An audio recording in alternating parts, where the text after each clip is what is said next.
Les gars, la voiture, elle est vendue. Voilà, c'est la dernière fois que vous la voyez. Donc, regardez, les certificats de cession, documents sont faits. Puis voilà, hein, là ils sont partis retirer et ils reviennent dans 5 minutes et puis ils s'en vont avec. La voiture, elle part en Suisse. Donc voilà, pour leur nouveau propriétaire, c'est deux passionnés. Il y en a un qui a déjà une de 205. Donc voilà, je l'ai vendu à des passionnés, c'est super. J'ai pas forcément gagné d'argent, mais au moins j'en ai pas perdu. Moi je vais passer à un autre projet les gars. Donc je vous laisse la voir partir tout de suite. Donc voilà les gars, la voiture elle est partie. J'ai pas pu vous filmer quand elle est partie parce que la personne en fait l'a pas récupérée à l'instant T. Il est venu la récupérer 2 jours après car c'était un dimanche qu'on a procédé à la vente. Et le dimanche pour appeler une assurance pour faire une assurance et rentrer chez lui, c'était pas possible. Donc il est venu la récupérer quand il a pu faire son contrat d'assurance. Donc les gars, pour revenir en gros sur ce projet de la 205 que j'avais acheté, la SR. Du coup c'est une voiture que j'avais payée 1800 €, comme je vous avais dit dans la vidéo de présentation. Et c'est une voiture que j'ai vendue 2100 €. Donc clairement j'ai pas fait de bénéfice dessus. J'ai pas perdu d'argent vu que avec on va dire la marge des 300 € que j'ai fait, c'est les réparations, ce que ça m'a coûté. Donc j'ai pas gagné d'argent et j'en ai pas perdu. Donc voilà, c'est une voiture que j'ai eue, qui m'a permis de me faire plaisir un peu avec. Voilà, après honnêtement, c'était pas une voiture sur laquelle on pouvait, on va dire, spéculer. Bon, même si c'est un grand mot pour ce que c'est sur la voiture, mais on peut voir aujourd'hui des 205 qui sont bien plus chères. Mais pourquoi? Parce que les voitures elles sont d'origine.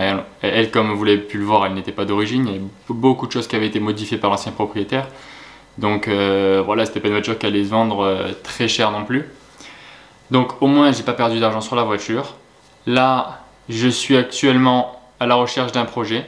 Donc j'ai plusieurs idées et c'est pour ça que je voulais vous demander à vous votre avis qui m'aidera aussi à choisir quoi faire et enfin, sur quel projet partir et quoi faire dessus. Donc les plusieurs idées que j'avais c'était où j'achète une Golf 4 et j'essaie de lui faire c'est une voiture qui tourne alors j'ai regardé, c'est le moteur, le diesel il est pas mal, je sais plus si c'est le 1,6 litre ou lequel, je sais pas, je vais peut-être dire des bêtises, je sais pas la motorisation exacte, mais je sais qu'il y a un diesel qui peut passer largement au-dessus des 200 chevaux et qui d'origine est à 115 chevaux je crois.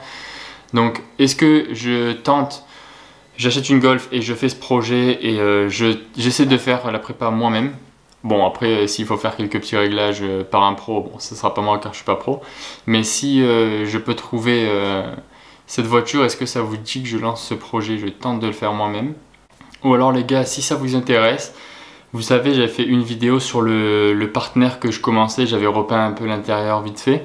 Est-ce que sinon ça vous dit que je continue la restauration, on va dire restauration c'est un grand mot, mais intérieur pour le rendre nickel.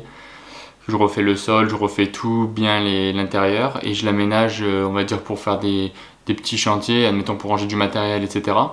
Est-ce que vous voulez que je fasse ça, la Golf? Est-ce que vous voulez que je continue la rénovation du partenaire? Est-ce que vous voulez que je rachète une 205 et que on fasse quelque chose dessus? Alors admettons prépa moteur, moi je suis vraiment nul en mécanique. Alors autant sur une Golf 4 ça peut se faire assez facilement, sur une 205 il faut peut-être changer un moteur, il faut faire plein de choses, c'est peut-être un peu compliqué pour moi. Après si je peux avoir des conseils de personnes qui s'y connaissent vraiment bien et qui peuvent m'être bien utiles, pourquoi pas, moi je suis intéressé pour ça. Sinon, qu'est-ce qu'on peut faire d'autre? Sinon, si j'achète une 205, je peux faire une prépa esthétique extérieure et essayer de fabriquer un kit carrosserie moi-même. J'ai vu des vidéos de gens qui le faisaient au polyuréthane, à la mousse polyuréthane, etc. Est-ce que j'essaierai pas ça? On teste un petit projet comme ça. En